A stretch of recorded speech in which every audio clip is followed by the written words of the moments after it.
The circle of life. 9:52. We've arrived at Animal Kingdom. Our strategy is always to get the fast passes for the second park. Correct. That we are at. And we typically try to do it, make Animal Kingdom the second park, because the hardest ride to get fast pass for is Flight of Passage. Yeah. So we try to get, if we knew we wanted to ride that one, so we were like, all right, make the fast pass for the hardest ride to get on. Yeah. So what all do we have fast passes for? We have first Flight of Passage at 9:50. And then right after that, we've got a Kilimanjaro at 10:50. Yes. And then we have an Everest at 11:50. Awesome. And then we are going to go back for the buffalo chicken bites because they were so good. So that's going to be one of our little snacks.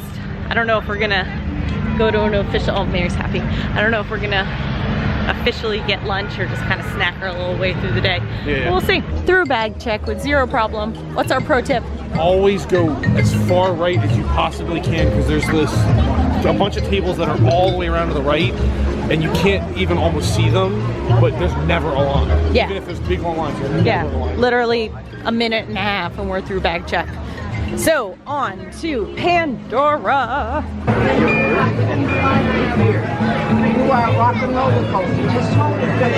Definitely busy here this morning.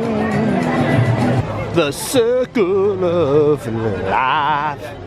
Pro tip is when it's this crowded, to try to avoid a little bit of the crowds. If you look right here to your left and you go through Island Mercantile, you can cut through and avoid some crowds. When it's hot out in the summertime, you can also get some air conditioning, which is nice. As we prepare to enter planet number 2, we are traveling to the planet of Pandora and the Valley of Moar. There's Aidan's got the Mountain Banshee Project shirt for it. So we're here for planet number 2. This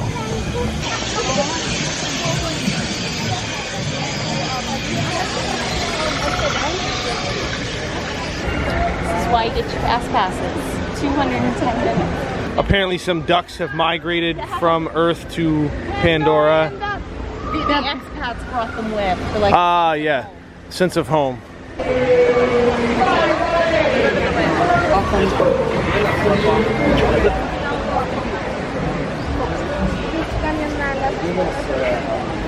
Yeah, right now the line is 2:10. yep. So 3.5 hours, which means all of the outside line is full, all of the inside line is full.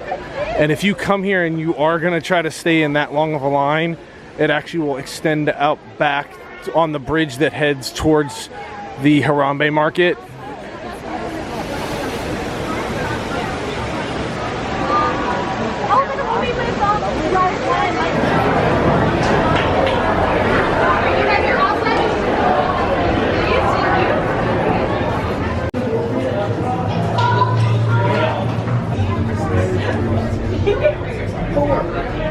Please make sure you can all see the screen.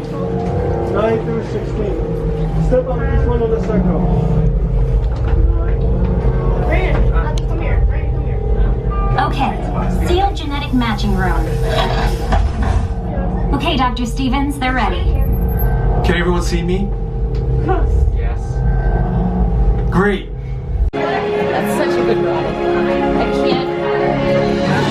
Rise of Resistance is an amazing experience, top to bottom. That is a phenomenal ride. Yeah. I can't. See, I like Walt better because it doesn't require me glasses. Because there's stuff I can't see. But riding since you're experiencing it, you don't have the need for glasses. So there's never going to be that time where it's like, oh, I can't see it anymore. And you were so scared. Even then, like, you are fine. Next fast pass is for Kilimanjaro Safari. Which is open right now. Yeah, so we can go right over. Now we're heading into Harambe Market. Yeah. Looks like they just are letting in, what time is it? Yeah, so they're just getting ready to start the 11 o'clock Festival of the Lion King show. That's where you gotta be careful. Right around here, if the show is just starting or just letting out, like so every half hour, this part gets extremely crowded.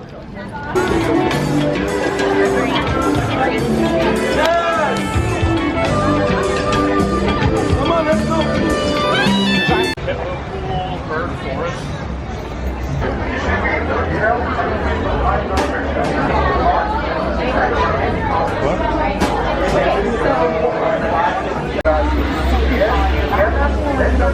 Booty means welcome, so welcome aboard the Simba One. The bongo's the one with the darker brown fur that's behind that bamboo thicket, and the greater kudu has the lighter tan fur up there. They do have some pretty similar camouflage techniques as well. They'll weigh around 3,000 pounds, and even though they get that big, they can still charge at a pretty impressive 35 miles an hour. Now, we can tell the difference between giraffe species based on their spot patterns, and so far all of the giraffes that we've seen out here on the reserve are going to be the Maasai giraffe. Over on our right-hand side, these are the Patterson's eland that we're seeing over here. They are the largest species of antelope at about 6 feet tall, and they can also weigh as much as 2,000 pounds. I'm hoping it's going to be a really great sign of more rhino activity as we move a little farther east through the reserve. Yes, this is where you can see about every half an hour through here it gets really crowded because either the Festival of Lion King is letting out like it just did or it's filling in. And then we're going to take the little Tree of Life path to avoid some of the crazy right through the middle, because we did this the other day and there's not a whole lot of people. Do you know if there's a human on this or not? We keep asking, we're not sure. The world may never The know. world may never know. We come out of that little pathway, well, now we're right where Dinoland is. It avoids that whole craziness out in front of the Tree of Life where everyone's taking the pictures and that. Look what we have. We are stopping for something to eat. We are right at the entrance to Dinoland. This is the buffalo chicken chips. Oh my God. Glorious. I was just thinking as we're walking on a nicely cleared little walkway between Dinoland and Asia that I like the way we staggered our fast passes. I would put Kilimanjaro safaris in the middle because it's like all the way in one corner of the park, and so by the time you walk there, do the safari, you're eating up close to an hour by the time you walk back. So I would put that in the middle. And now we have Everest. So off to Everest. Favorite ride. Favorite ride. I like how the directional signs tell you to please swim to the right. Tallest mountain in the state of Florida.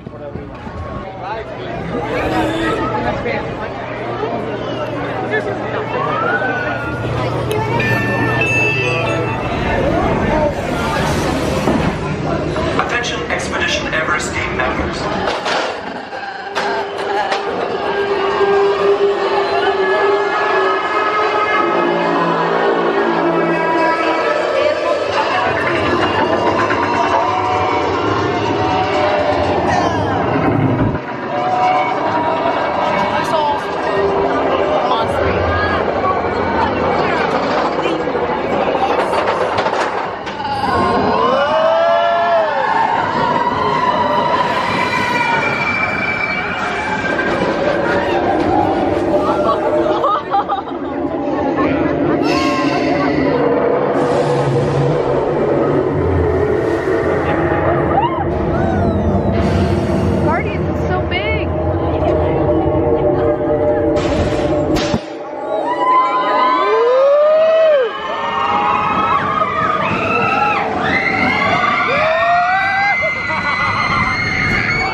As always, great time on Expedition Everest. The ride is great. I think we are going to try to squeeze in one more ride. We're going to try to hit Primeval World, And what a ride.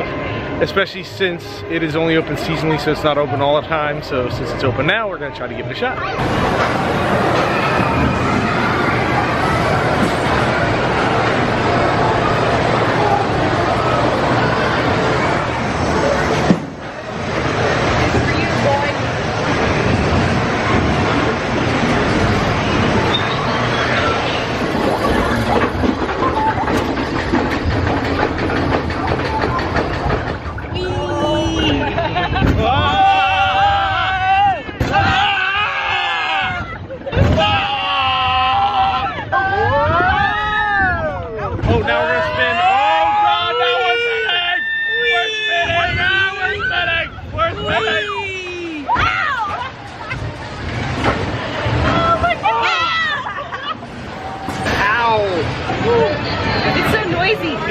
very noisy, very busy. Noisy.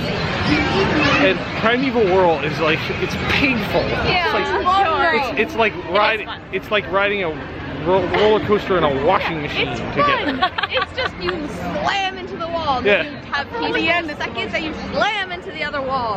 It's about 1:15, and so we are going to head back to the resort, recharge a little bit. We have to attack Epcot this evening, Hollywood Studios this evening, but right now crowds are a little nuts, so we're gonna kind of wait for everything to dissipate. So yeah, if we take an hour or so right. off, plus we can then take the Skyliner to Epcot, that'll be a little bit quicker to get there. And then we take Skyliner to Hollywood Studios and back to the resort, so we'll kind of do all that stuff. Kevin! Oh. Oh, Kevin. Oh wait, there's Kevin here. Kevin!